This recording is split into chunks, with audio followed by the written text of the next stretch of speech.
আপনার সকালবেলাও একটা রুগীর লোকের থেকে টাকা নিয়ে গেছে। হ্যাঁ সকালবেলা একটা রুগীর কাছ থেকে টাকা নিয়ে গেছে। 700 টাকা নিয়ে গেছে। তারা কাজকর্ম করে খাইতে পারে না, তারা রুগীদের থেকে টাকা হাতিয়ে নিচ্ছে। কোথায় সারারা কোথায়? এদিকে আসেন, আপনাকে একটা পরিচয় লই আয়েন না কেন? কোন জেলা বাড়ি আপনাকে? হবিগঞ্জ। আপনারা জানেন যে কুমিল্লা মেডিকেল কলেজ হসপিটালের ভিতরে আপনার প্রত্যেকটা লোক থেকে আপনার টাকা হাতিয়ে নিচ্ছে। এই যে মহিলা, তারা ছদ্মবেশ ধরে প্রত্যেকটা লোকের কাছ থেকে টাকা হাতিয়ে নিচ্ছে।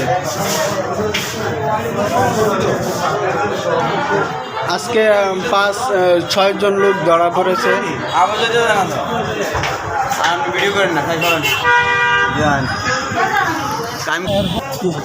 এই দেখেন কুমিল্লা মেডিকেল কলেজ হসপিটালের অবস্থা, কোথায় চলে মানুষ জাম মেরে আছে।